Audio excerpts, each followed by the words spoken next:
So, alright, I had a ton of thoughts reading this book, but before I get into anything, I just want to say, damn, Eastern Europe is down bad. I'm here reviewing another book, and this one is called War is a Force That Gives Us Meaning by Chris Hedges. So this guy was a war correspondent for, I think he said 15 years, and a lot of his experiences here focus on Serbia and El Salvador. He wrote this book after the events of 9/11, and he detailed why we go to war and a lot of the effects of war, and kind of his thoughts on what he had seen in those 15 years and some of his conclusions. So in previous videos, I've talked mostly about what actually happens in the book, what is said, and then get into analysis on what is said. But I kind of wanted to make more of like a video essay for this, because I mean, bro, I just could not stop thinking about, the role of war in everyday life, especially as an American. I think a video essay might be a better structure, so let's just get into it. I think a lot of what I have to say could be immediately written off by people with a more realist mindset. They would say something like, don't be ridiculous, America needs a strong military because we need to be able to defend ourselves. And that's true. Every country needs to be able to defend ourselves. However, we spent $800 billion on our military last year, and I think that's ridiculous. I think we're putting way too much money and manpower into our military. And I'm going to talk about war from an American point of view because I'm American, and I don't think anyone from outside of America is going to be watching this video.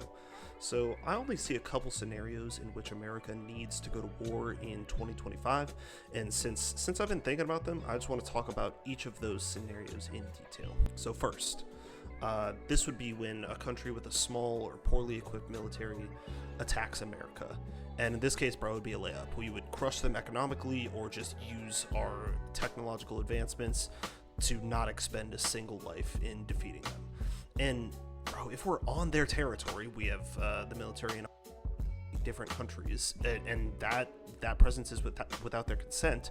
I would argue that, hey, that might be a little more justified and we can withdraw, because if you think about it, Mexico does not have military bases in America, neither does China, neither does Russia. That would be ridiculous. So I think it's more worth it at that point to cut our losses and get out of there, or if it's like a really bad attack, just crush them as a warning. And in either of those scenarios, we don't need to spend $800 billion a year on our military. So the second scenario is a little more complicated, and that is if a country with a poorly equipped military attacks one of our allies.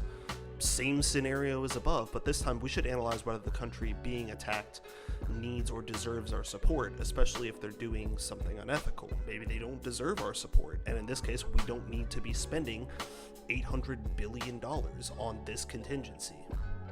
So the third scenario is if a country with a significant military force attacks one of our allies. And this is probably the most significant threat, and I would argue that in this scenario we could use our overwhelming economic power that the United States has to make such a situation just financially impossible. This requires a much deeper analysis of who our allies are, and I guess this is kind of the purpose of NATO. In this regard, I would say we have overstepped our bounds significantly, especially in the realm of military supplies. This is my opinion, but we don't need to be supplying Ukraine with all those weapons. Ukraine is not a part of NATO. They were part of Russia 40 years ago. However, our military industry needs to keep making money, and we've started to treat Ukraine like they're part of NATO. We've made the conflict in Ukraine our business, and I strongly disagree with all of our policy. If you go by the doctrine of spheres of influence, Ukraine is solidly outside of our sphere of influence. They're inside Russia's. Yes, they're a sovereign country, but I miss the part where we agreed to protect every single country on Earth from every single other country on Earth. It's a tough line because what Russia is doing in Ukraine is absolutely wrong, but we could limit our response to economic sanctions, and it's clear that some people on the right want us to like real deal go to war with Russia on this. I don't want to do this. I think the majority of United States citizens would agree with me. So once again, we do not need to be funding our military to the level that we do. The last scenario would be the only one that would potentially justify the exorbitant level of spending that we currently are wasting our tax money on. And that would be if like a real heavy hitter, think like China, Russia, Germany, someone like that attacked us directly. First of all, the only time this has happened on American soil has been World War II, like Japan attacking World War Harbor and Russian troops in Alaska. In my opinion, this is not going to happen again in the near future, even if we pursued a significant reduction in our military spending. This could mean catastrophe for everyone involved because of our nuclear stockpiles. Every major country knows that they face certain doom if they challenge us directly, even if we go out in the process. So it's not going to happen. Thus, we've been relegated to fighting proxy wars, which have always been misguided or unjust, in my opinion. Think of Korea, Vietnam, the Gulf War. I think we've come to regret nearly every single one of those wars, and if not the purpose of the war itself, the actions that we took during it. So, in conclusion to this scenario, no country is crazy or stupid enough to challenge us. Once again, this, I think, justifies reducing our military spending. So, two bonus scenarios. First scenario is terrorism. In that regard, I think our intelligence sector is more than equipped enough to ward off terrorist threats, especially of foreign origin, which I'm not going to address domestic terrorism because the whole video is about international relations. Since 9/11, which by the way we knew about ahead of time and we could have prevented it, there have been more deaths from domestic terrorism than there have been foreign terrorism. I wouldn't call the war on terror war. The wars I'm talking about are between nation states, and there's like a clearly achievable outcome. We can wipe out another nation, but we can't really wipe out terrorism because of how it exists and propagates. Most of our anti-terrorism actions are small-scale targeted operations, and I would argue we would need to do less of those if we reduced our presence abroad and stopped attacking Middle Eastern countries. So the war on terror, I think, does justify some military spending, but not $800 billion a year. Alright, last scenario is the case of a foreign genocide. And in that one, I would say, bro, we're more likely to support the people committing the genocide than we are the victims of the genocide. I mean, look at what's happening in Palestine right now. More supporting evidence, we did very little when the Rwandan genocide happened. We're not doing anything in China with the Uyghurs because we know that we would get smoked if we went to war with China. And it took us so long to enter the European half of World War II, despite the genocide that was going on with Jewish people in Germany. I could see an argument for intervening in a genocide, but the sad truth is, despite our reputation as international peacekeepers, that is not what we're doing. We don't care about other people.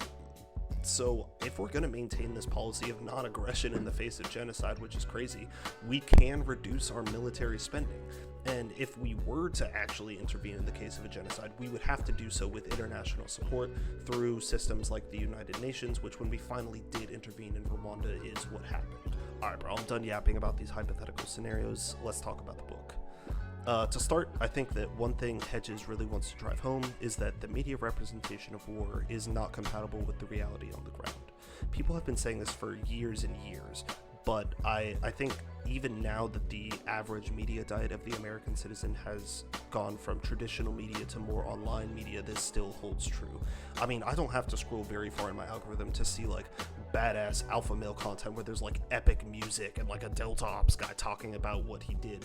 And for a teenager that hasn't done anything with their life yet, I can see how this is really compelling. I mean, Hedges himself acknowledges that war can be exciting.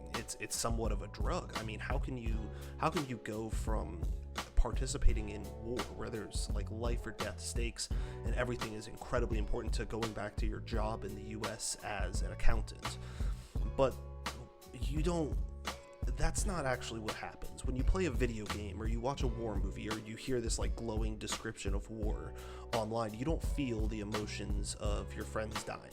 You don't see the people around you shitting themselves when they die, and you don't see the lives that are put out and ruined for essentially no reason. You don't see the PTSD afterwards, you don't see the culture that's destroyed, and you don't have to put the lives of the people that you're attacking back together after the fact. And it's not like people don't talk about those things, but these are suppressed by the state in the peak of wartime because we have to go to war, and so war is played up, it's romanticized, and we see what did he call it, Hedges talking about like this myth of war in which we fight absolutes, you know, like the other country is all bad and we are all good. And I think objectively speaking, that's just not the case for any country. Every nation that is involved in a war has a direct interest in romanticizing that war so that people are okay with it, and this is done through the device of nationalism. Like I said, sometimes it is justified to go to war for your survival or to stop a genocide, but I would argue that none of the wars the United States have been involved in have been justified, really, at least in the past 50 years. All of our wars, in addition, have been poorly fought and propagandized to the point that, I mean, in the War on Terror, we ended up in a war against completely different people than those who committed the 9/11 attacks. And this is all done through the device of nationalism. I remember, for example, after the October 7th attacks on Israel, the media machine immediately started working to prompt our citizens to go to war. I'm not like a frequent Fox News watcher, but I remember I decided to turn it on that day. And we were just ready to, prompt the citizens to go to war because it was like we were big Israeli flags, American flags, like American warships, rah-rah music, scary Muslim terrorists, and it just puts us right in the middle of a savior narrative. That was maybe 2 days after. We didn't know the facts of the attack yet. It wasn't clear what the Israeli response would be, and everything was kind of uncertain. But without any prompting, that right-wing media machine is just prompting us to get into action under the guise of patriotism. And that's just the little brother of nationalism, where we think our country is great, all other countries are evil, and bro, America is not great. Looking at our track record, I mean, I can discuss this more, but that's all I'm gonna say for now. I guess for final takeaways, I would say we need to be really skeptical about the message that we intake about armed conflict and who we support and why we support them. I've talked a lot about money in this video, but the real cost of war is human lives, which are more important than any money we can spend. Whenever armed conflict breaks out, we immediately are pressured to take a side and to get the military-industrial complex fired up, and I would strongly urge against buying into this until we've really thought about it. Don't immediately start flying a flag and gearing up to justify whatever happens while the war is being fought, because I think almost every time we've gone to war, we've looked back at it and said, damn, we really shouldn't have done that. War destroys our culture, it demonizes any legitimate intellectual thought around it, and it takes the lives of the innocent. And a lot of it is done so that people can make money building weapons of destruction. The title of Mr. Hedges' book is accurate. War is a force that drives us, but by this point, I think all the evidence is there and we should know better. So I said a lot of controversial things in this video and I'm open to discussing them, so leave a comment if you want to chat. I've got more books on military history and military practice queued up, so this will be an ongoing discussion. And I know I kind of raced through this, but I feel kind of passionately about this subject. So anyway, I think that's it. Take it easy.